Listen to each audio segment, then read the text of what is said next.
they found a giant, like a 10-foot giant, seated at a table, and it was a overly large table, and it had a really large plate and a large chalice, and there were mussels and oysters on the plate. He had been eating, and he died suddenly in that position. And he was just sort of slouched over. In the words of the abductees, they feel like their soul is being sucked into this black box. And then they sort of have a different perception. They can see their body on the table. It's like a near-death experience, and I have to be very careful. But I've received information that confirms aspects of this reality, and I think that at this point, we, meaning human beings, that we are at this point also creating human-alien hybrids.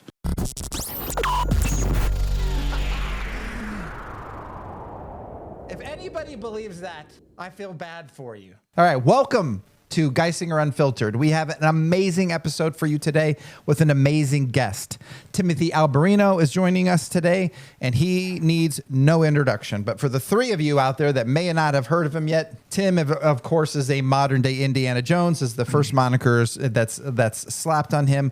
But he has accomplished a great deal, including he is the author of the book Birthright, that we are going to be talking a lot about today. He did the foreword to my fiction faction novel series, Zero G's. You can get all of this on Amazon. So Birthright, Amazon, Timothy Alberino. If you don't have it, get it. If you already have it, get it as a gift for someone you care about. But we're going to talk about Birthright today. And Tim, my goodness, we go back a fair ways. But let's start with the T-shirt I have on right now. So NEFCON, you decided to do a conference this year in Bozeman, Montana at the end of June, and it was awesome. What before we talk about what's next for NEFCON, what is a memory? What did you like best about NEFCON in Bozeman, Montana this June? It was a great conference. You emceed it and did a fantastic job. I've always wanted to do a conference where I live so that I don't have to get on an airplane. Bring a conference to me, and I happen to live in Bozeman, Montana, so it's a great place to have a conference. It's especially in June. It's one of the nicest places, one of the most beautiful places you can be at that time of year. You know, we're 90 minutes from Yellowstone, just a few hours from Glacier National Park, so it's the perfect place to host a conference. I think it was wildly successful. The presentations were phenomenal. We had Joe Allen. We had David Paulides. I thought David Paulides really did an awesome job. My friend Gary Haven. Taylor Welch. Taylor Welch from the Deep End podcast. We had Keith and Josh from End Times Productions. End Times Productions and What Lurks Beneath, and it was just a blast. Congressman Eric Burleson joined and you for a conversation.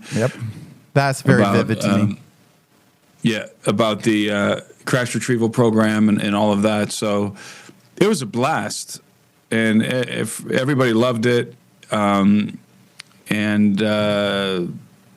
we're going to do it again. Yeah, let's do it again. Well, I just want to comment that the VIP event up in the mountains with this lake and the mountains, and we had bonfires and just everybody, the biggest charcuterie board I have ever seen in my life. It was like the Knights of the Round Table size charcuterie board. My friend Jillian is like the master of charcuterie boards, and she's an amazing caterer, and she put that together. By the way, for people who are curious, people always ask me, where can we watch that conference? It's on my members. It's in my members community for annual subscribers, the alberinoanalysis.com, if you want to watch that conference. I gave a presentation at that conference, something I've never talked about before, and I would say that it's probably definitely some of the most important information I've ever disclosed regarding cyclic cataclysm and the zodiac, and material from from the book Sardinia by the late David Flynn. By the way, David Flynn's daughter, Ticey, his son Alexander, his twin brother Mark were at the conference, and we just had a great time. Yes. All right. Well, let's talk about NEFCON 2026, likely in June of next year. Tim, you and I have already talked about the guest list, and as amazing as the guest list was that you just rattled off, we've got some shockers that could really be special for a group of people. Some people are not going to expect this. This could be big. I mean, I suppose we can't disclose any of that before we confirm those things, but let's talk about you. So you and me go back to Northeast Ohio days, Cleveland, Ohio. We met. What's the first thing that jumps to your mind about the when we met and how long ago that was? That must have been what I would say 14 years ago, maybe 15. Mm-hmm. As everybody knows, I grew up in Cleveland, and I've been living in Peru with my wife for 7 years, and I lived there approximately for 10 years in total myself, but seven of those years with my wife, and 2 of my kids were born there, Terapoto, in the Amazon basin. So transition, but I grew up in Cleveland, Ohio, and I left when I was 18. And that's kind of where it all began, was at that time. Actually, before I came back from Peru, I was studying content related to giants and aliens and stuff like that in Peru. Obviously, megaliths, living in Peru. But when I got back, really starting to consume a lot of material from Tom Horn and Steve Quayle and L.A. Marzulli and probably mostly those 3, and then, of course, David Flynn. And David Flynn was the most impactful. His work was the most impactful on my life. In fact, I just got done writing the foreword to Sardinia. David Flynn's daughter, Ticey, is going to be republishing that book. So everybody out there who's always asking me about where you can get Sardinia, because right now, a copy of Sardinia will cost you anywhere between $1,000 to $5,000 on eBay. What? But everyone just be patient for a little while longer, because Ticey Flynn, David's daughter, is about to release a new version, an updated edition of Sardinia, and it's going to be phenomenal. And I wrote the foreword for that, and I was reminiscing in the foreword about the very night my life changed was when a mutual friend of ours, Ron Shipley, Ron and Ruth. Oh shoot, the Shipleys. Ron and Ruth were with us this particular Shipleys. evening. Me and my wife, and Ron, when he was on his way out the door, we were having we were having a meeting, and he picked something off the front porch as he was heading out, my front porch, and he turned around and he handed it to me, and he said, this looks important. This is for you. This looks important. And it was a cardboard box, like a small cardboard box. And it turned out to be the book Sardinia, which I had previously ordered, but I had forgotten that I'd ordered it weeks earlier. And so that's really where the path of my current career began. I mean, officially, was that moment.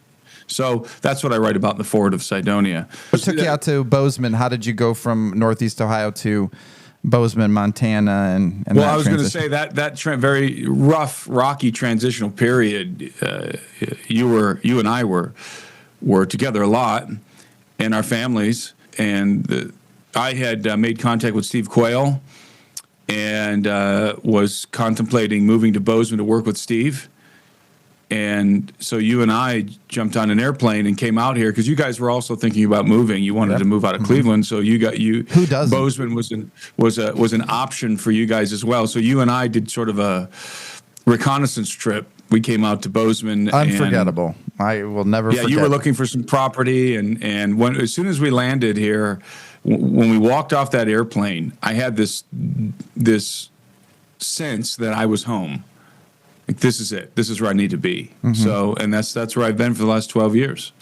And then we can fast forward to, I don't know, some of the trips you and me took together. We went to the island of Sardinia, before most people were even talking about that. The things we saw there, the photographs from that trip, we are still trying to get. We're in the works of getting those photographs from there. We went to Peru a few times, but the True Legends conferences, man, on 17, 18, 19, especially 18, 19, those were unforgettable. What's the first thing that jumps out to you about Well, let's Branson, back up to Missouri? Sardinia. So Sardinia was kind of like that was an early trip. It wasn't the first trip that I had done with Steve. Well, working with Steve, I would go out and do these expeditions and take a film crew and we would film for what turned out to be the True Legends documentary film series.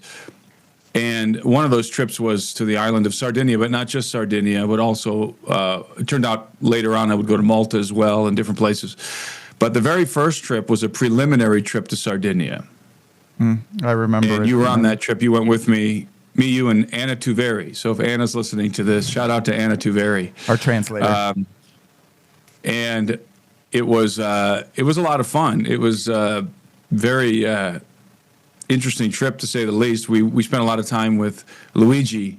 And Luigi with his Luigi. with I'm his trying to remember his last giant name, tooth. and I can't remember his last name. I've got his book on my bookshelf here, but Sardinia was incredible because we were interviewing people, and I've been to Sardinia 3 times. That was the first trip. That was the preliminary trip, and I ended up interviewing a lot of people on that island who had been involved in digging up the bones of giants. And you were with me when we went and met a particular guy.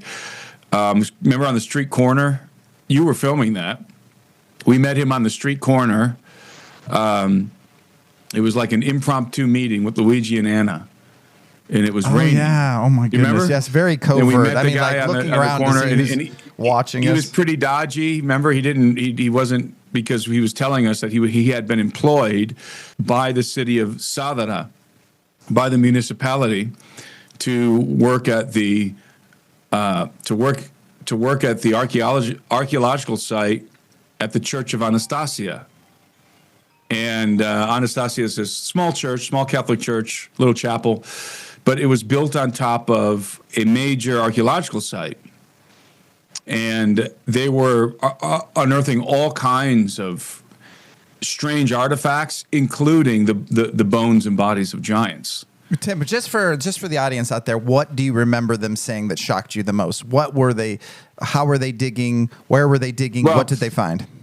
This particular individual, he had unearthed the bodies of 3 giants that were, I think he said, they're 9 to 10 feet tall. And he laid the bodies out in the courtyard of the church, and somebody would come at night and take all the artifacts away. So it was a coordinated operation. I mean, he was part of this dig team. And these were, this site was associated with the Nuragi civilization, Nuragic civilization, the Nuragic civilization, very ancient, mysterious, Canaanitish civilization that lived on the island of Sardinia. And there's ruins to this day, as you well know, because you saw them with me, megalithic ruins from that civilization. And they have, on that island, there used to be thousands of tombs called the Tombs of the Giants. And there are still dozens of them today intact. And there were towers, the Nuragi towers, megalithic towers. And so these were the sort of ruins that were located at the site at Anastasia. I've been to Anastasia, and I subsequent to that interview, I ended up interviewing another gentleman who had also worked at the site, but he worked a couple of years after, or actually he worked a year after this other guy that we interviewed in the street corner. I can't remember these gentlemen's name, and he had the same story. He was unearthing the bones of giants beneath the church of or in the environs of the church of Santa Anastasia in Sadara on the island of Sardinia. It was just incredible because they provided me with names. They told me who they were working for. And of course, we couldn't find any information. No one was going to offer up any information at the University of Cagliari in regard to that excavation. But those excavations were amazing because they were unearthing so many artifacts. They were the procedure, the protocol was that they were digging in the archaeological site, opening up the Nuragi towers, opening up the tombs, excavating everything inside, and all of that material went into the church. It's not a large church, right? It's like a chapel. All the material went into the church, and then that they would be working during the day, and then somebody would come at night and take it all, secret it all away. They'd come back in the morning, the church was empty. And again, among these strange artifacts were the bones of giants. And in some cases, giants that were very well preserved, mummified. One of those guys said that there's so many stories just from Santa Anastasia, but the most amazing story is he and some of the guys working with him, sometimes his wife would help him too. And one time they opened up a sealed chamber in the ruins, and it was like hermetically sealed because it was suddenly buried. So it was like hermetically sealed.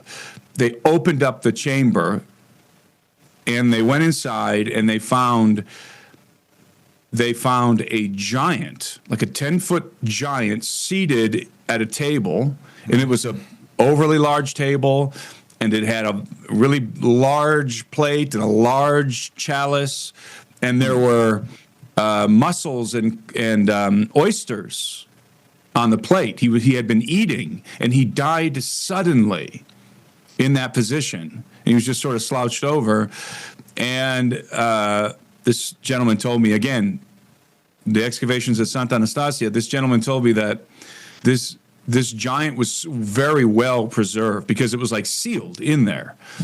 And he and his wife, or whoever was working with him at the time, they gently removed the body and they placed it in the church. And it was, we're talking 10-foot tall giant. Can you imagine the adrenaline rush from walking in on that and seeing that? Yeah, and we put all of this in our film. Me and Steve Quayle in our film. Which one was that? Holocaust of Giants. Yeah, the last film in the True Legend series. Yeah, those are some of the most amazing stories. And even though we published those films, and I've been talking about Sardinia for 8 years. It really is not getting the kind of attention that you would think it would get. Tim, the pyramids, let me just say that one of the things that I remember most is that who we were staying with, I don't know if it was Luigi or whatever, they talked about the ancient boat rings that you could still find along the island that were on the front of ancient boats. That's right. How they would moor to whatever pathways they were going. But I remember we were driving one time, we came up to this high point, we looked down, it was sort of a bridge, and you could clearly see it was an ancient waterway. It was all dried up. Yeah. But there was a pyramid right there on the bank of it, and we took pictures of it and said, that's a pyramid. You can see the angles, and they would plant trees around the bases of these very large pyramids, and they said it was common knowledge that Rome back in the 30s, 40s would send kids from youth groups from Roman churches to plant trees around the bases of these pyramids to try to hide them. You're talking about the Church of Rome. Yeah, the Catholic Church always seemed to have been involved in all of this, and that's not my opinion. That's what we were told.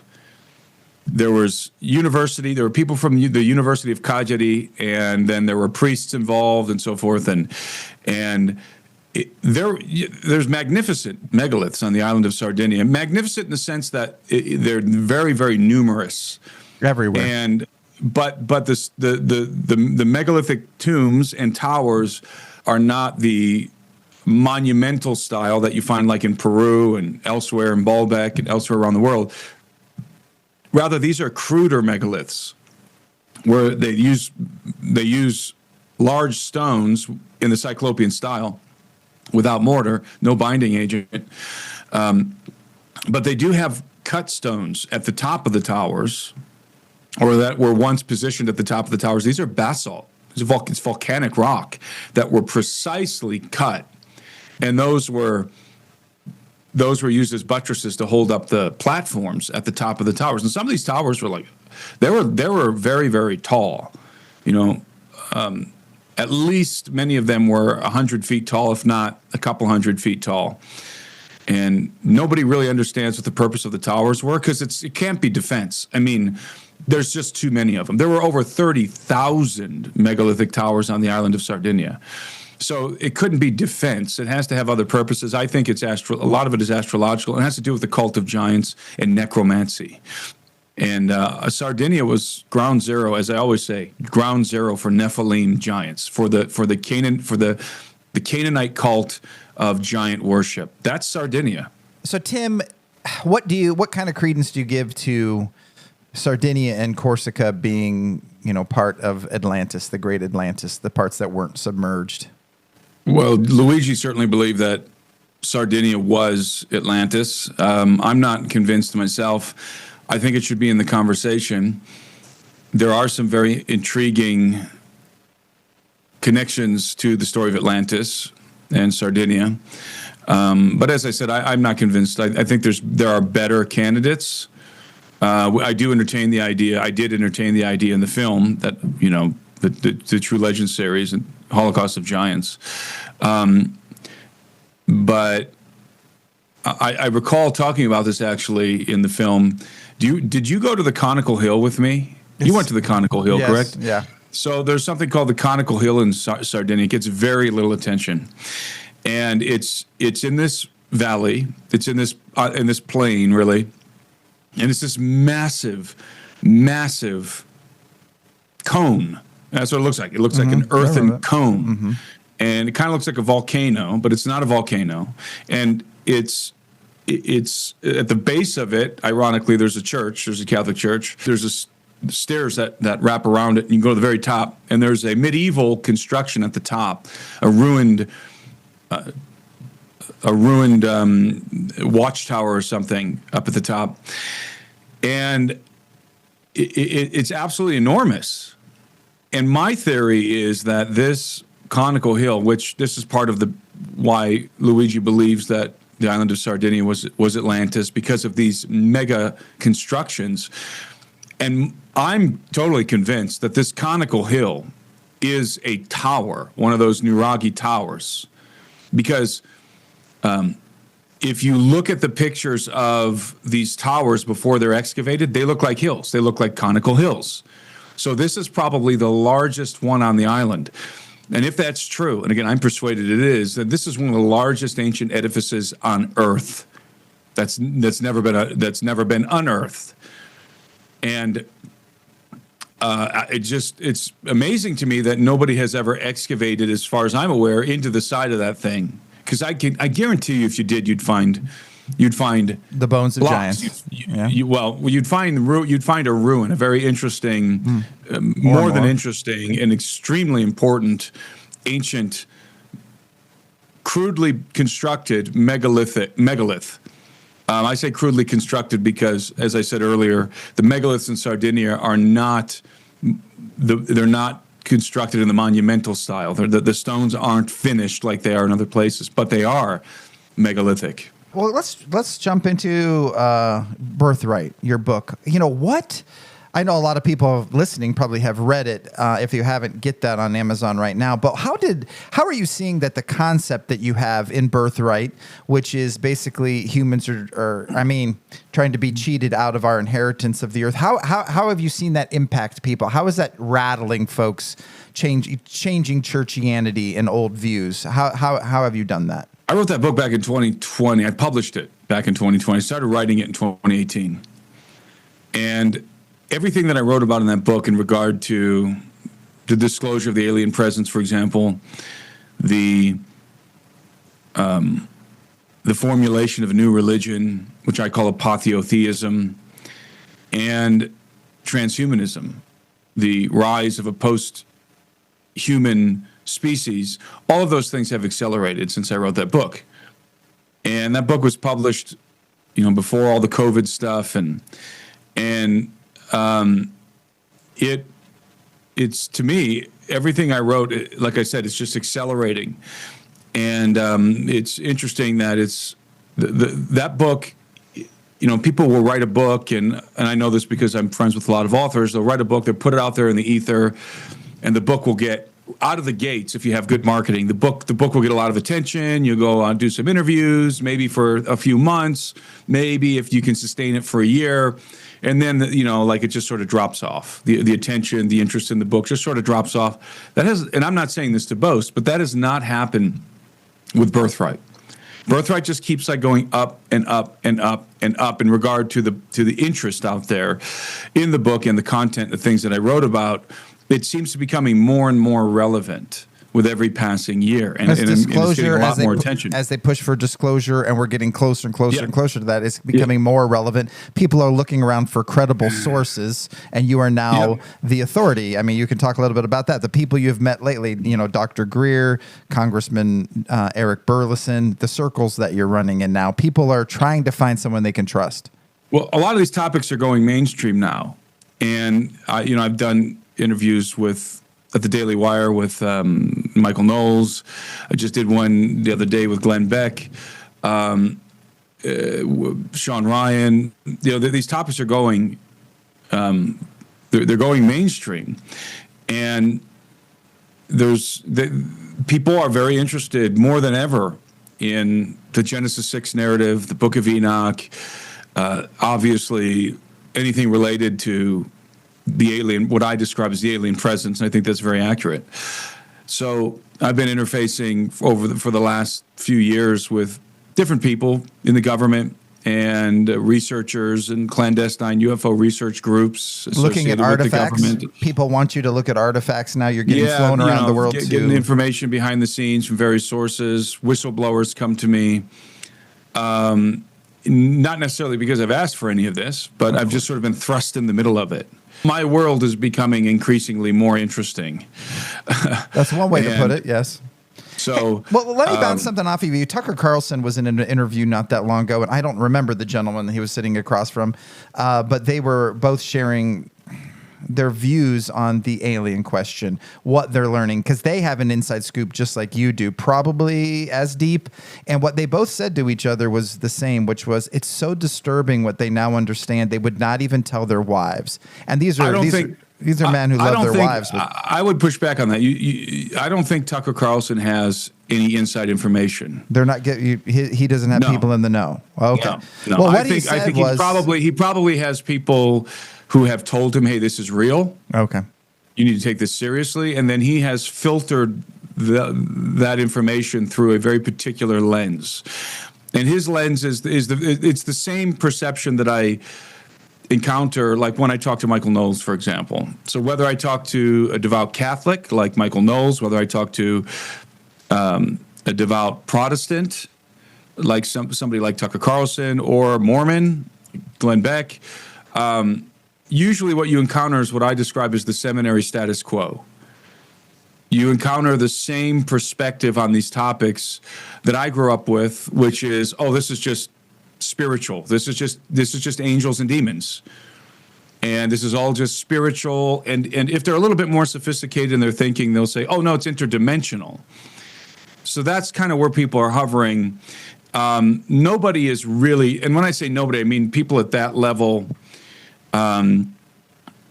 media personalities. Okay, let's make a distinction here. Media personalities are not in the Christian ethos, in the Christian world, are not prepared to have a conversation about anything corporeal, about anything physical.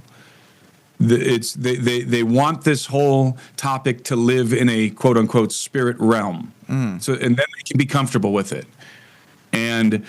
But that's not the reality. So you have this disconnect, and I talk about this. I've been talking about this quite a bit. A disconnect between the public's perception of the phenomenon and the reality behind the scenes, the knowns, the things that are known behind the scenes at the higher levels. And I've described this as different echelons of the conversation. So at the higher echelons of this conversation, it's people aren't really talking about spiritual beings. Why? Because the reality is crash retrievals in bodies. That's the reality. Technology, reverse engineered technology. unacknowledged special access programs, where the attempt is being made to garner as much knowledge as we can from the physical technology that we've recovered and to try and understand the biology of the beings that pilot it. And it's not one species, and species is the correct word. Whether or not people like that, it doesn't matter. Again, there's this disconnect down here at the public discourse, the level of public discourse, where Tucker is. And that's not to say that Tucker's not well informed. I'm sure he is. I'm sure he has his sources. But if you're going to be in my mind, well informed means you've been exposed to the data. You've been exposed, you've seen the images, you've been exposed to the data. You have a basic understanding of what's called the Legacy Crash Retrieval Program, because that is stone cold fact right there. Is there a metaphysical element to all of this? I suppose, but I always have to remind people that, in the words of Arthur C. Clarke, any sufficiently advanced technology is indistinguishable from magic. So at what point, where's the dividing line? Where's the delineation between highly advanced technology and metaphysics? Where's the dividing line there? Where is the division between highly advanced technology that's hundreds, if not thousands of years in advance of what we have, and what we call the spiritual realm? Where's the division there? And my contention is that there is no division there. The line becomes very blurred when you start to deal with some of the principles of quantum physics, quantum mechanics, and spirituality. There's really no differentiation at that point.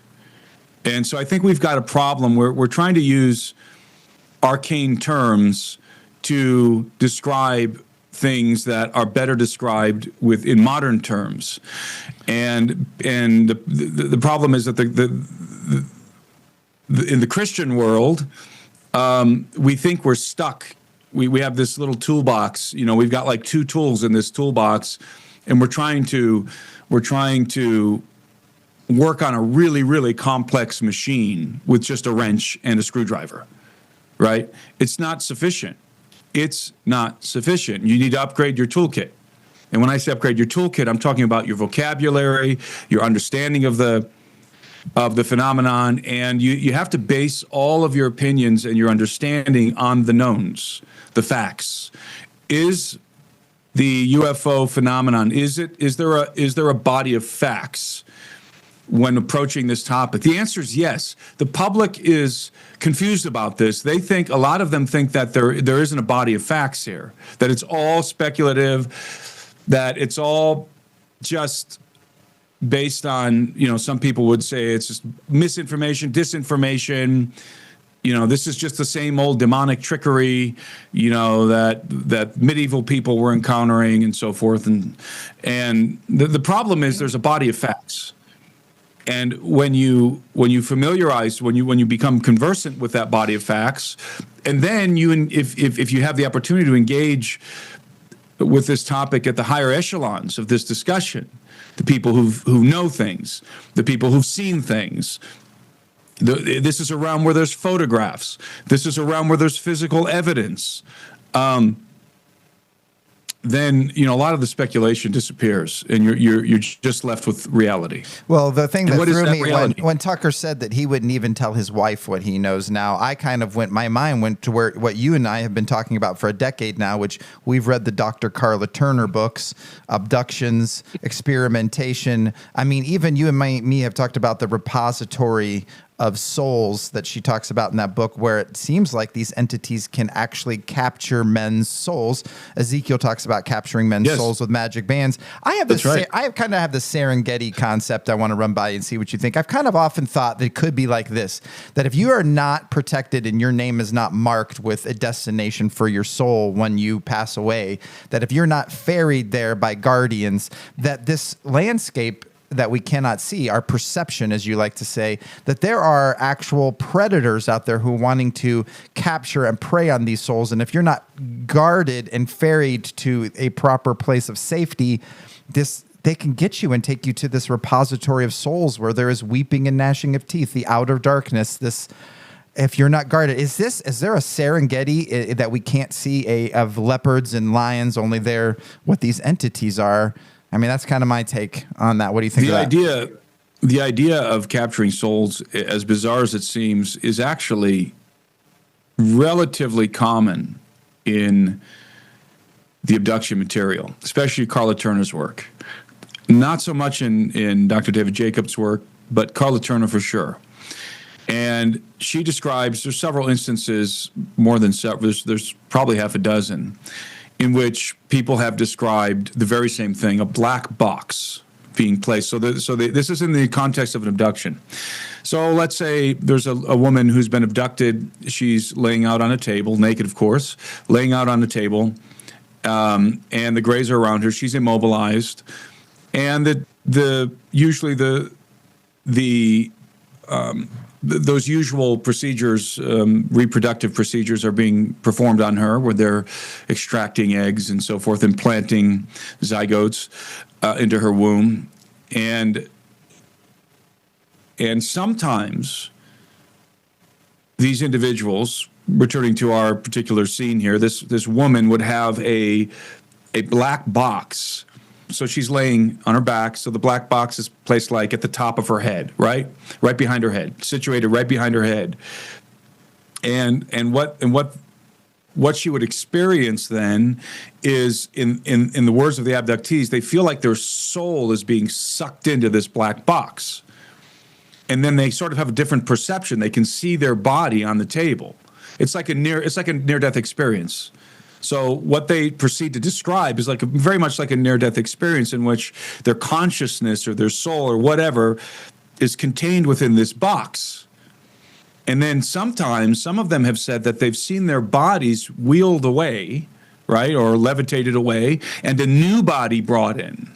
It's their body, it's them, but it's like a carbon copy, a clone.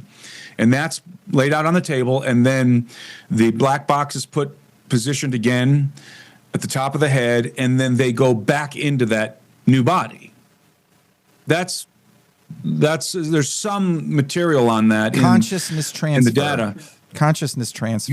Right. And so it's always it's in almost every case, it's a black box, and it's described with the same general terms, and it's always been intriguing to me. And so I guess we have to ask the question, do gray aliens have the capability to transfer human consciousness, the human soul, however you want to view that, into clones of your body? Well, right? you and I went down that rabbit hole of that. Do humans have this power by making clones in 5 or 6 months, chipping the clone, and then when you're in deep REM sleep, rumors, conspiracy theory, that's what we deal with on Geisinger Unfiltered here, that literally when REM sleep happens, then the consciousness of the individual can be transferred via the chip into the clone. And there's no rest for the wicked, and they can party all night that way. And there's then when the subject wakes up in the morning, their consciousness goes back to their main body, and there's always clones of them somewhere. Yeah. And that's a deep rabbit hole. And I can see from the look on your face, largely comes from Donald Marshall. Yes, the Donald Marshall rabbit hole. But it is interesting. As I said, that the details are consistent. The black box, having a sort of a near-death experience while their consciousness is in this black box, and then being transferred, that consciousness being transferred, reanimated, as it were, in a new body, into a new body, their body. It's never a different person's body, by the way. It's always a clone of their body. Are the Greys actually doing this, or is this screen memory content? What is actually happening? Who knows? I mean, again, I don't believe I've ever encountered this material in Dr. David Jacobs' books or lectures. Definitely in Carla Turner. Not sure if it ever showed up in Bud Hopkins' research. Hey, well, speaking of Jacobs, let's dive into that for a second. So I know that you are privy to information. It's weighing on you heavy in some ways. I don't know what you can disclose right now, but Jacobs claimed that there was a vast hybrid program going on, and his books are quite old now, so who knows where they're at now. But basically, they are walking among us. These hybrids that are a mix, and they're learning how to act like humans now. How far along is Jacobs' concepts?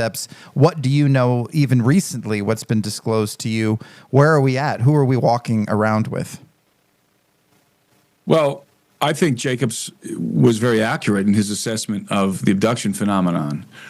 And he's since retired, but in his last book, Walking Among Us, he depicts a very disturbing scenario in which the gray aliens have been gradually perfecting a human-alien hybrid, which he denominates hubrid, the advanced human-alien hybrid he calls the hubrid, or advanced stage hybrid. And these hybrids are so advanced that they're virtually indistinguishable from us. So you could interact with one of these guys and not really have any idea whatsoever that they're not human. Not entirely human. They're hybrids. And I forget when Jacob published Walking Among Us, but at the time, they were apparently learning all of sort of the rudimentary basic skills of how to integrate into human society. How to decorate an apartment, stand in a cafeteria line, just act like humans. How to operate a television, what's a refrigerator, how to drive a vehicle, how to drive a car, how to check out with groceries at Walmart. Are these things getting grown in tanks? That one's going to really resonate with people, as I always say. Are these things getting grown in tanks until they're full grown? I mean, how are they walking around large? Yeah, this goes back to that. They're taken out of their mother's womb around 3 months before she begins to show. And these are abductees who are abducted, and after having a zygote implant, and then the fetus grows in their womb, and then that fetus is extracted right around the 3-month period, and then they're put into a gestation tank for the rest of their development, and then the abductee mother is forced to interact with the baby, to feed the baby, to caress the baby, and then as it grows through, as it matures, as a toddler, play with the toddler, then as a young adult, start to teach them about the world. And then one of the more disturbing aspects of the latest developments in the abduction program is what Jacobs described as personal project hybrids. And these are hybrids that were assigned to particular abductees. These are adults now, and usually males. And so you have an advanced human alien hybrid is assigned to an abductee. So it's a male hybrid assigned to a female abductee. And the abductee has to teach this hybrid about life on Earth, how to integrate into society without standing out. In other words, how to covertly, inconspicuously integrate into human society. And the really frightening thing is that these hybrids they lack empathy. And they're, in most cases, extremely abusive towards these women. They treat these women like they're property. They sexually abuse them. They verbally abuse them. And the way that I like to think about these advanced human alien hybrids is they're like Sith lords walking around. And why do I say Sith? Because they can manipulate human beings, and we cannot manipulate them, as David Jacobs often warns. They have the power to control the way we think about things, at least when they're in close proximity to human beings. In other words, they have a telepathic control, just like the Greys. So they're not entirely human, and they're completely loyal to the Greys. And when I say the Greys, I'm mainly referring to the insectolins. The gray aliens are fabricated by the insectolins. The small gray aliens are manufactured, apparently. They're genetically manufactured, yes, probably clones. Yeah. So these hybrids their allegiance is to this what I would describe as a hostile alien species. Is the goal to replace us? Is the goal, and is that what you're talking about in Birth? That's some of what you talk about in Birthright. When people ask about the agenda of gray aliens, I just repeat Dr. David Jacobs' conclusion. What do they want? Planetary acquisition. That's what they want. But it's not conquest. It's not overt conquest. It's not conquest by force. It's conquest by stealth. So the real question that I have, and by the way, this concern is beginning to, how can I put this? Become more mainstream here. And with people. No, I wouldn't say mainstream. I would say this I'm involved in this on some level. This concern is becoming more and more governmental. Apparent. Governmental? Are you going to be called into the higher echelons? Yes, you're going to be called the into alien abduction stuff, right? What are the human alien hybrids doing? Okay, so they're integrating into human society for what? Are they just integrating in preparation for some future event, which is what a lot of abductees believe or have been told? Or are they integrating so that they can rise through the ranks of human hierarchies? The military is the first one that comes to mind. The governmental structures of the various nations. Do they want to ultimately position these hybrids in positions of power like Congress? Or do they just want them to rise to become influential in society as professors in universities? Who knows? I mean, who really knows what's going on? That's the problem. We don't know. I just want to reiterate that it's difficult for congressmen and for different elements of the United States government, people in different positions. It's difficult for them, the ontological shock of the crash retrieval program and alien bodies. That's really, really hard. That's a hard pill to swallow, but there's such an avalanche of evidence that's real that they have to get over that, right? So they eventually adapt to the reality of the crash retrieval program and the biological reality of these beings, right? Okay, but it's a lot harder to then have a discussion with these folks about alien abduction and the integration of advanced human alien hybrids. But information is slowly coming to them that this is real. And not coming just from me, coming from sources, people who know. Okay? And I've received information, and I have to be very careful, but I've received information that confirms aspects of this reality. And I think that at this point, we, meaning human beings, the individuals who are involved in the aerospace programs and the legacy program, that we are at this point also creating human alien hybrids. And why are we creating human alien hybrids? Because we are manufacturing our own hybrids to pilot the craft. And why would we do that? Because a lot of the alien technology, the interface is not controls. The interface is telepathic. It's thinking, the interface is telepathic. So I think that the human species is inherently telepathic. In other words, Adam and Eve were telepathic, okay? But we've lost this capability through degeneration, genetic degeneration. Now, let me put a pin in this, and you can remind me of this later, so make a note. Okay. The telepathy tapes, everyone's familiar with the telepathy tapes at this point. If you're not, go listen to at least the first couple of episodes. It's fascinating, utterly fascinating. And I wish I could remember the lady who's doing the research. I wish I could give her the attribution here. But the telepathy tapes is a podcast that covers this phenomenon of nonverbal communication among children, mostly children with who are on the spectrum with autism. And it's children who are largely nonverbal, and they can communicate telepathically. It's been proven. This is a scientific investigation. There are a lot of nonverbal kids with autism that are telepathic. Period. They're telepathic, and in varying degrees of telepathy. Some of them are very, very telepathic, like their abilities are quite acute. And so I've got a couple of thoughts on that. I was going to tell you to put a pin in this, but I'm just going to go ahead and disclose my thoughts right now.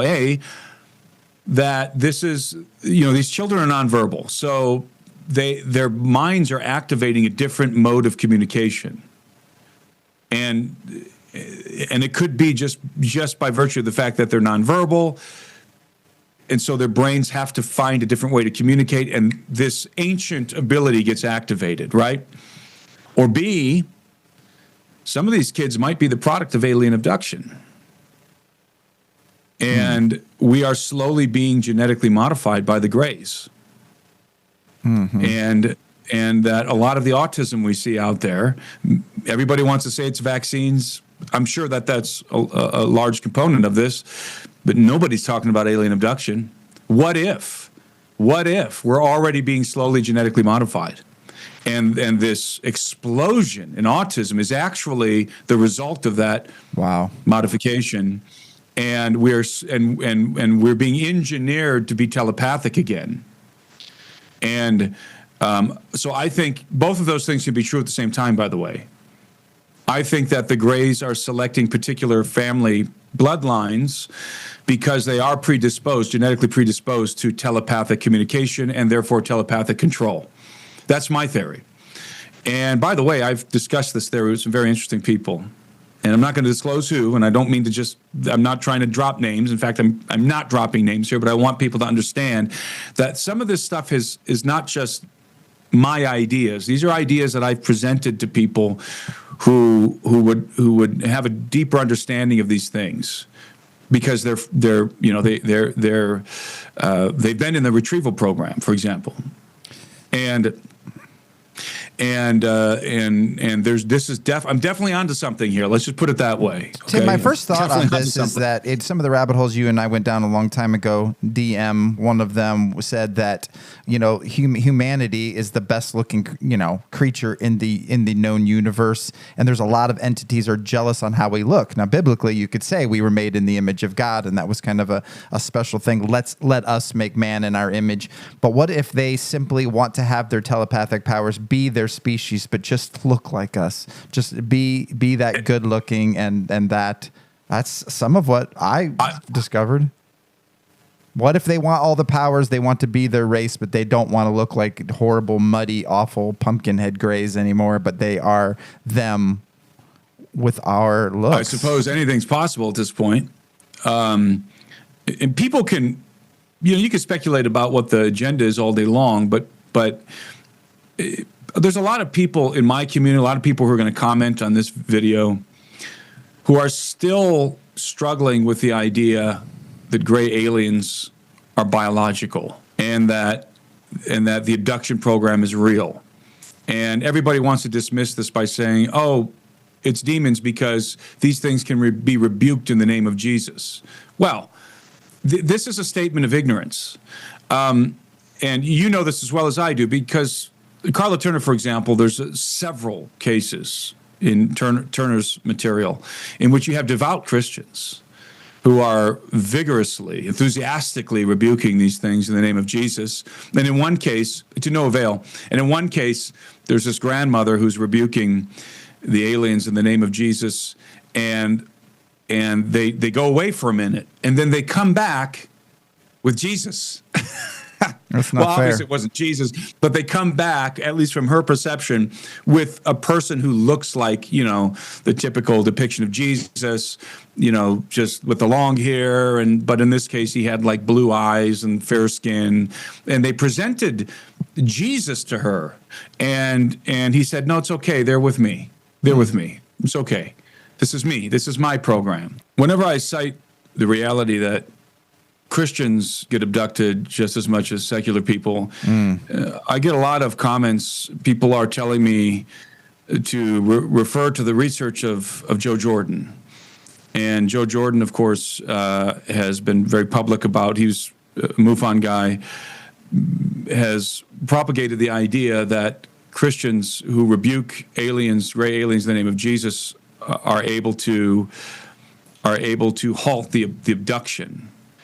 And I contest that because it's not universally true. And Joe Jordan cites a lot of incidents in which this apparently, that's an important term here, apparently has happened, but there's plenty of instances where it has not, where it does not work, where this invocative formula does not work. And there's a lot of cases in the abduction material from Hopkins, Turner, and Jacobs, and then I know plenty of Christians who come to me, who are abductees, and they come to me to tell me their stories, and the abduction phenomenon is ongoing, and they've rebuked gray aliens until they were blue in the face, to no avail. And people should not suggest, because this is very offensive, because I know these people should not suggest that, well, it's because they didn't have enough faith or something like that. That's utter nonsense, and it's offensive, because I know these people. And some of these people, were I to say their names, your audience would know as well. So these are individuals who I know have a very firm faith in Christ. And so that's just not true. It's not true. No matter how much people want it to be true, it's not true. Now, is it perhaps true in some cases? I don't know. Sure. I won't quarrel with that. But it's not universally true, period. End of story. Joe Jordan has cherry-picked stories that conform to his hypothesis. But there's plenty of other stories out there, plenty of other testimonies from abductees that gainsay that hypothesis. And you have to take, if you're a serious researcher, you have to take the totality of the data into consideration. You can't cherry pick it. And it makes me angry because, again, I'm going to say this one more time. I get a lot of people coming to me, and some of these people I don't know, but many of them I do. And some of them are pastors. And they are, you put the risk that people run is you cause a crisis of faith for an abductee who is a believer in Christ and who has attempted to rebuke the abductors, the Greys, in the name of Jesus, to no avail. What you're doing is you are perpetuating a lie that causes these people to question the depth of their own faith in Christ, and it creates a crisis of faith. And this is just born of ignorance, and it needs to stop because it's not true. And I wish it were. I'm not saying, it gives me no joy, no pleasure to say that this invocative formula doesn't work, but it doesn't. It's not universal. And here's another problem with this whole idea, is most of the time, abductees are completely incapacitated before the Greys arrive. They're completely incapacitated. They can't talk. And in some cases, in many cases, they're taken without even being aware of it. The first thing that they can recall is being on the ship. And oftentimes, abductees only recall the very moment that the Greys show up and they start to lift them off their bed, and then the moment they're being gently returned to their bed. So there's no time to utter these names invoke these names for protection. Yeah, right. And there's no recollection of what happened in the interim. In other words, in their minds, the event is seamless. They were being lifted off their bed. They rebuked in the name of Jesus, probably mentally, because most of them can't talk at this point. And then the next thing they remember, they're going back down on their bed and the Greys are leaving. It worked. No, you just have no recollection of what happened in the interim. I'm sorry to say that, but it's true. And I only deal with in what's true, or at least where the data points, what the data indicates is true. And even though I say this, you'll still get a bunch of commenters citing Joe Jordan, citing the invocative formula. But, the name of Christ is not a magic wand. This isn't freaking Hogwarts, defense against the dark arts. If someone's breaking into their home and there's robbers coming in, you can invoke the name of Jesus if you want. It doesn't mean they're not going to rob you and shoot you. I would still do it. Right. I would, wholeheartedly say go for it. Say it anyway if you have no other defense. But I don't know. It's not a magic. How potion.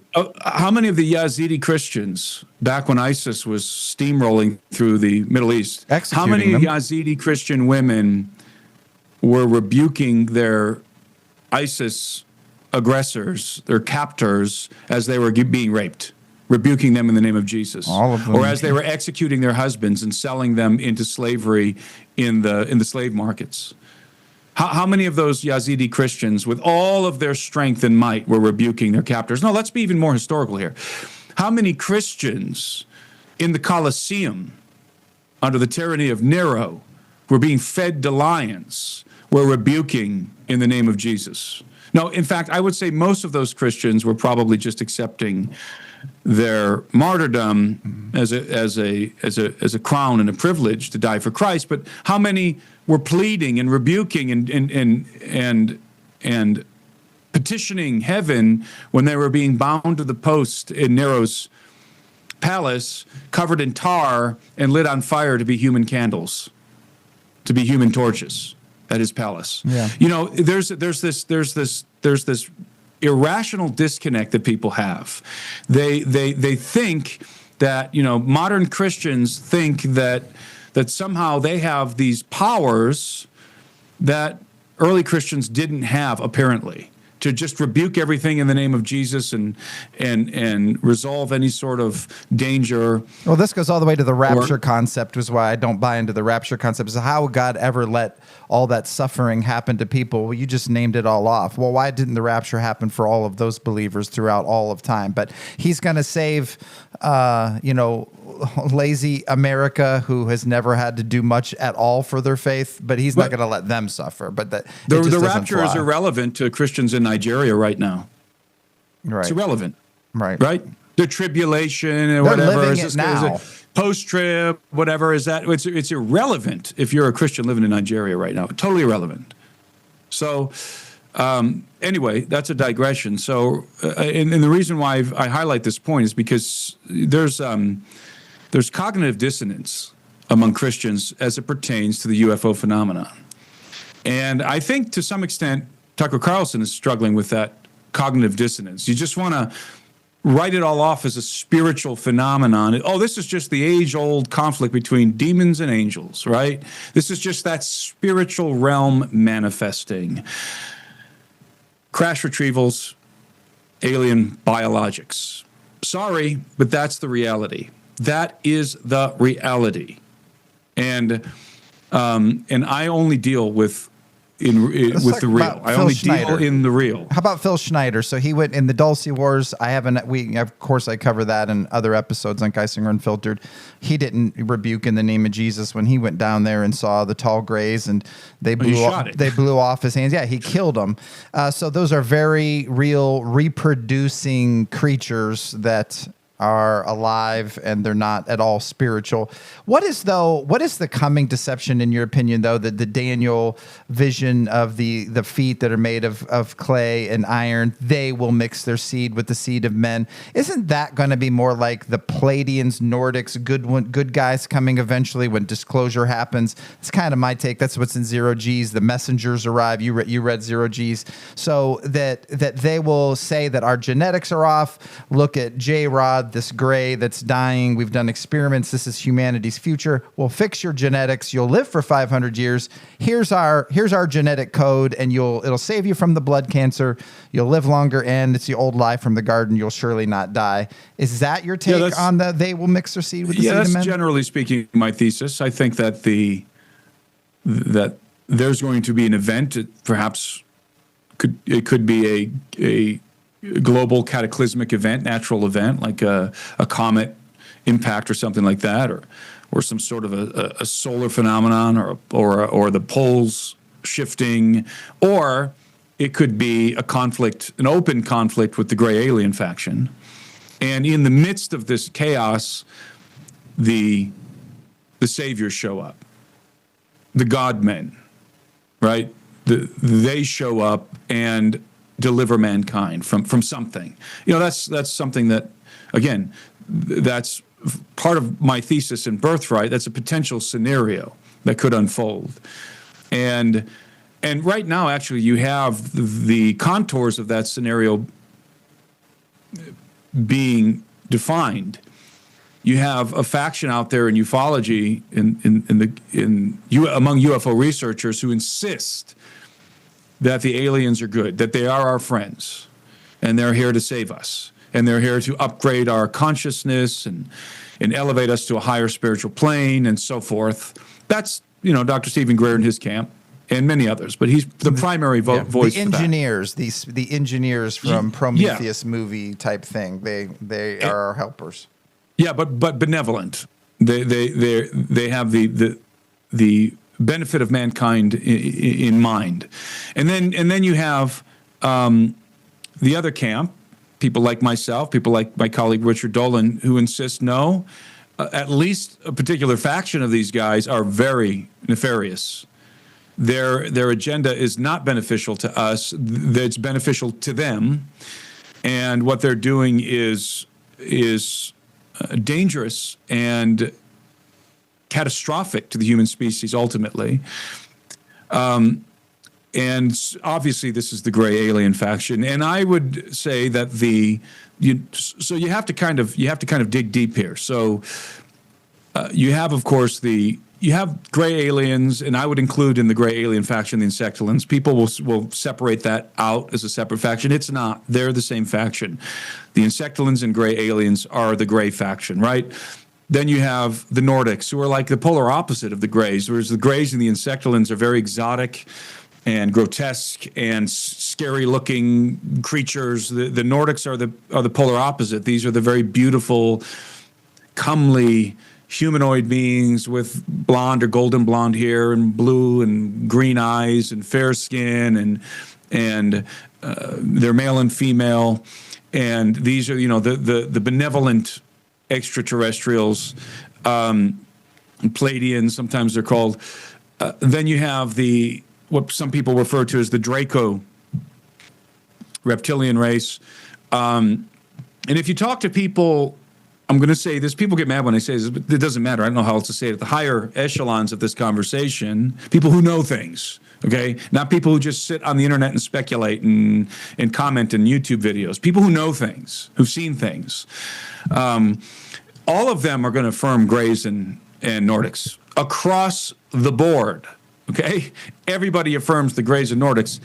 This Draco reptilian race, nobody really knows. That's speculative. Nobody really knows about that one.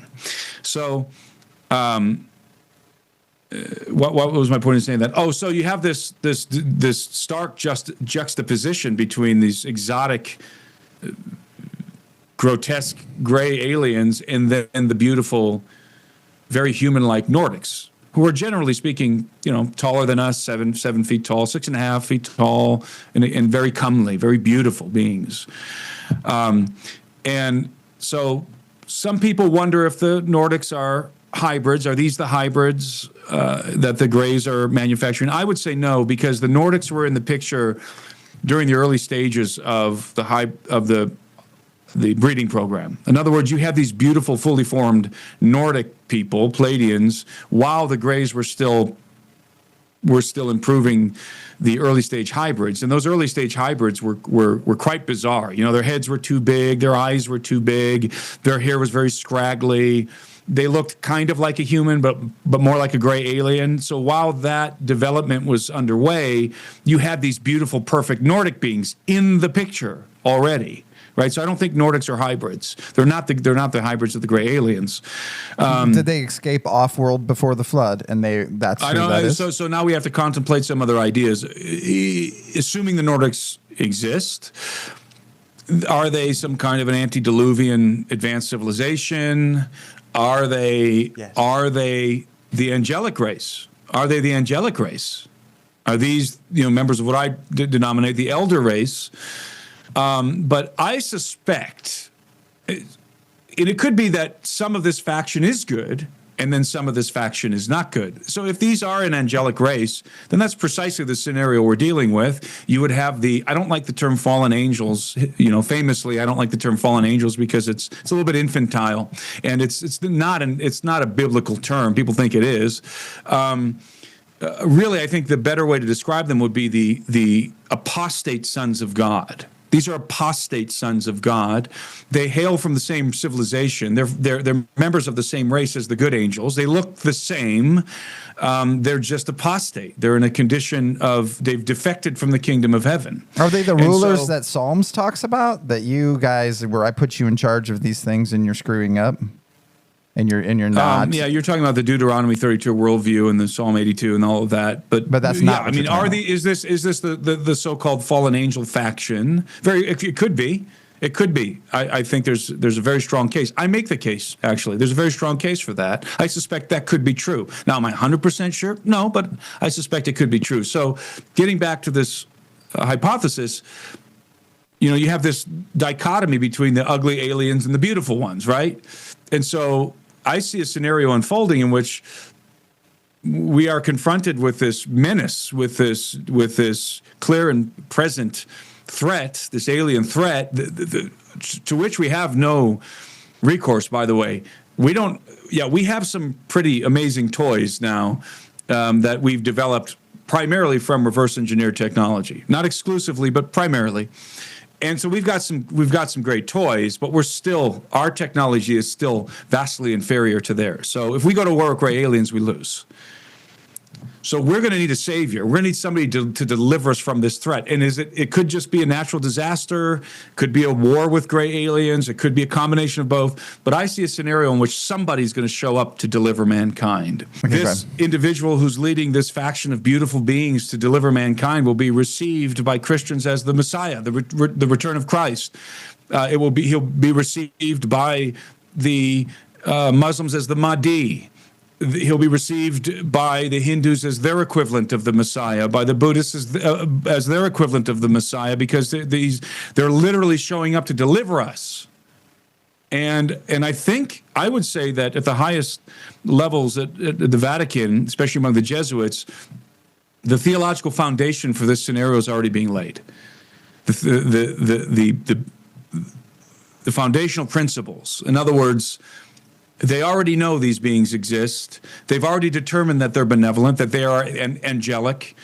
And so now they're just formulating the theology in preparation, in anticipation of their arrival. Now, they're already here, but their arrival, their public debut, in which they deliver mankind from certain doom, whether it be gray aliens or whether it be a comet impact or whatever.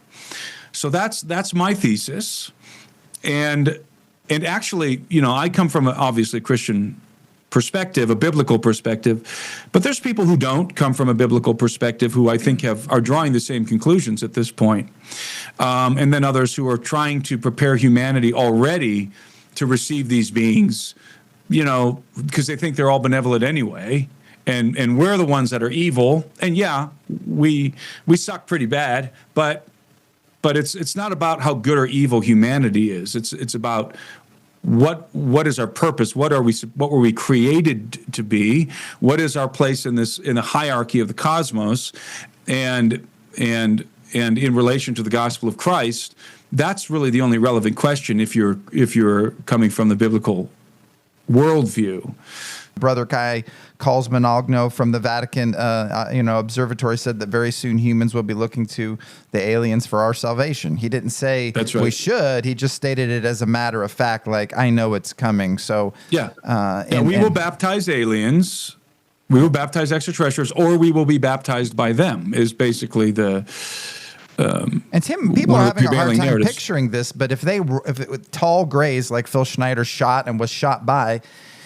When they roll them out, either as dead bodies or live on trial or whatever, people are going to have, men's hearts will fail them for what they see coming onto the earth. Maybe, I mean, like seeing a real gray alien on trial or a dead body, there's not going to be any denying it. And let me say that there are plenty of Catholics, Jesuits even, that I've interacted with and and theologians from the Catholic Church who would reject the notion of alien saviors. So I don't want to just implicate all Catholics. That's not what I'm doing here. I'm just saying that it's certain, and everyone knows, anyone who knows anything about the Church of Rome knows that there's a lot of diverse opinions over at the Vatican, and a lot of factional conflicts between different groups and orders and so forth. It's complex. It's not monolithic. And so I just want to qualify that there are definitely some Catholics who are not trying to lay a theological foundation to receive the Antichrist and all of that, who would be opposed to that. And I just, let's be clear. I'm not implicating all Catholics here. I think there's plenty of Protestant preachers and theologians who will be just as deceived as any Catholic or Orthodox. Well, Tim, I had in my notes, get into AI, but I think I'm going to bring you back on to dive into AI. I mean, something that Carter Gray and I saw this morning was this thing I'd never seen before, where this grandma is talking through a little phone device that looks quite like magic to a woman who's pregnant. That same grandma wearing exactly the same outfit is talking to him as an adolescent. And then as an adult, and she's always wearing the same outfit. And then at the end of the commercial, basically, they take a video of this live grandma, it takes 3 minutes, and then she becomes an AI entity. So after she passes away, that person is with us forever. It blew the concept of a 3-minute video, and then AI will take over the rest, and you'll have your father or mother or grandma with you for the rest. This is mind blowing. Yeah, I mean, you could enter in right now with certain AI software. You could enter in the profile of, for example, my father passed away back in 2020. You could enter in his vocal profile and his personality profile and update whatever data you have in relationship. So even if they're already gone, you don't even need to do the video. AI can right now construct a digital person, a digital doppelganger of my dad, and even engage with me, like when I log onto my computer, start interacting with me. How are you doing today? How's your life going? How's this incident and that incident going? And what about this that you told me about the other day? That's already here. We're here. Would you want that? That's Tim, already here. Would you want that? Would you want that? Absolutely not. It's a counterfeit of that person, and to me it keeping somebody's memory alive in a digital format is not honoring their memory. It's perpetuating a myth, and I think it's becoming very dangerous. I know we're transitioning and talk here into a discussion of AI, but I don't know if you know this, Darrin, but there's a phenomenon happening right now where many women in America and around the world are starting to develop relationships with artificial intelligence. They basically have an AI boyfriend, because this is harder for men because men are very visual, but women can be attracted, and this is just a reality. I'm just going to say something that is a fact here, indisputable. A woman can be attracted to a man emotionally, and attracted to him, generally speaking, even though she's not physically attracted to him. She can be absolutely head over heels in love with a man that she's not physically attracted to, because it's the emotional connection that supersedes the physical connection with women, the physical appearance. That's not, most men are not, and this is speaking in generalities, of course, stereotypes, which are true. So generally speaking, women can be attracted to men that women can fall in love with a man that they're not physically attracted to just because they're emotionally attracted to them. They've made a deep emotional connection with that person. Whereas men, very rarely can a man can fall in love and be very, very attracted to a woman that he's not physically attracted to. That's a critical component of male attraction to a female. It's just different. And I'm not saying they don't need it at all. I'm just saying it's not the primary attractive, the gravity that pulls them towards a woman. And so women are sort of, it's much more, if a woman is having a hard time making that emotional connection with a real man, with a real male out there in the real world, artificial intelligence is becoming an option for them. They're beginning to form these deep emotional bonds with AI.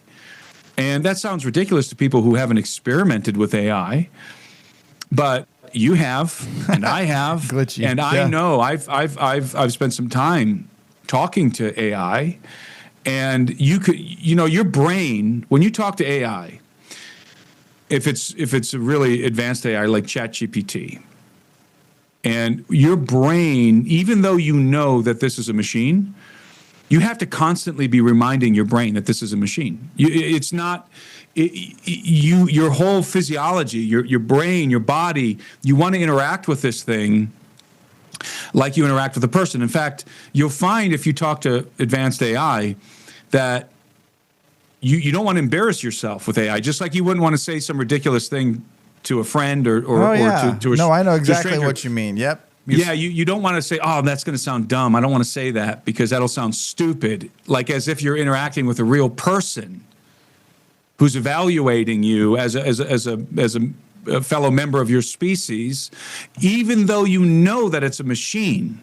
You still have those inhibitions because your brain can't differentiate between a regular human being and artificial intelligence.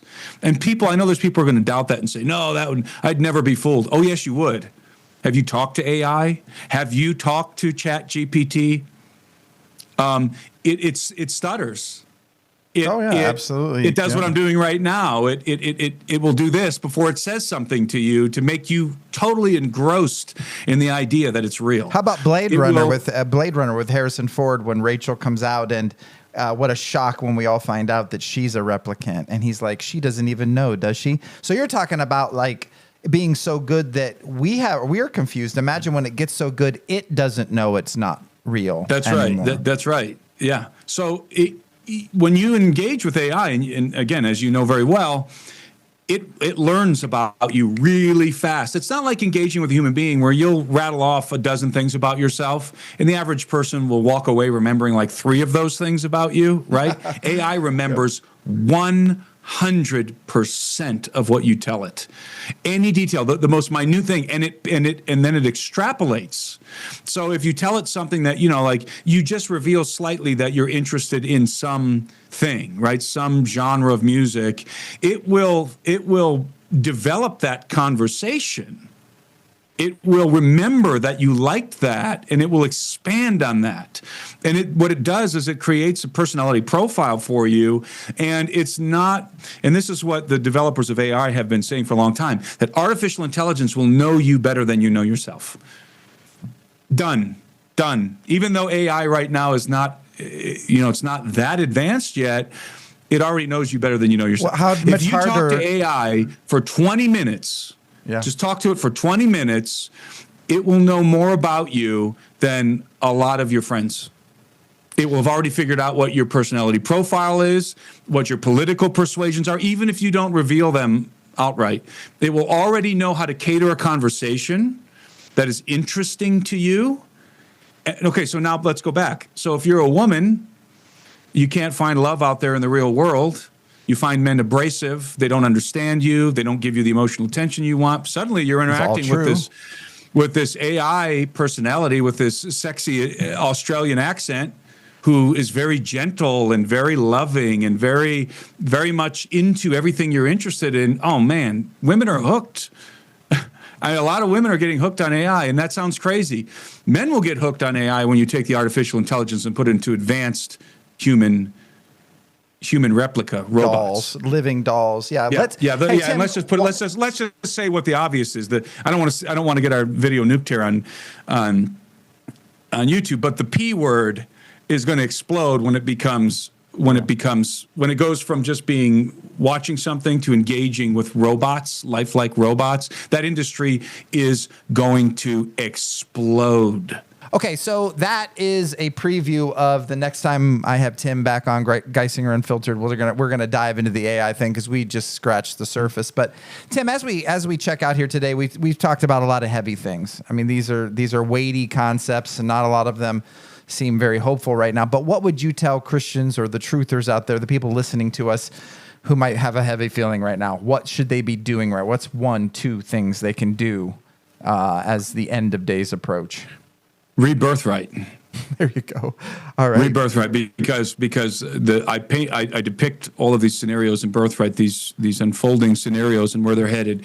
But the final chapter of my book is called Jacob and Esau, and that is all about the inevitable triumph of Christ on our behalf, and the fact that he is going to return and vanquish the enemies of mankind, put all of his enemies under his feet and all of our enemies under our feet, and he will restore dominion of the earth to the offspring of Adam. And as my late friend Russ Dizdar used to be fond of saying, Jesus is the hero of humanity. He wins. So we may have all of these terrible forces, all of these horrendous forces arrayed against us, very powerful enemies, but we have the greatest ally you could possibly imagine, the very King of Heaven, whose return is inevitable and unstoppable, and who will ultimately triumph over the dragon, over the beast, over the hybrid empire that will arise in the end of the age, over the legions of post-human enemies who are coming in the future. And that's it. Christ wins. Jesus will triumph. And that's it. I mean, there's nothing else that I can say that's more encouraging. It's the ultimate hope. Ultimate hope. Yep, go ahead. That is the conclusion of my book, Birthright. And so, people, if people accuse me of being too negative or having too pessimistic a perspective, no, I don't. I just see the arc. There's a story arc here. Right. And things are going to get really dark before the end. And that's not my opinion. That's a biblical fact. Yep. It's happening right now. So let's leave it right there. Get Birthright. Go to Amazon.com. We're going to have links right at the bottom of the page. Like, subscribe, share, comment the heck out of this. What did you think about what Tim was talking about? My goodness, those topics we tackled today. Yeah. Get Birthright. Get Birthright. Go ahead, Tim. And if I can say, for people who want to dive deeper into all of these topics, join me in my members community, the AlberinoAnalysis.com. We have a great time over there. We have a huge, wonderful community of people, really, really awesome people. We have our own social media platform in there. I have a catalog, almost like a Netflix catalog of videos that I've been producing behind the scenes on all kinds of topics. The AlberinoAnalysis.com, and watch for NEFCON 2026 in June in Bozeman next year. There's not a lot of room if we're going to keep the venue, so you want to get those tickets quick. When we announce those guests, you better get them fast. Thank you, Tim, for coming on Geisinger Unfiltered today. Thank you guys for joining us. Like, subscribe, share, and we'll see you next time.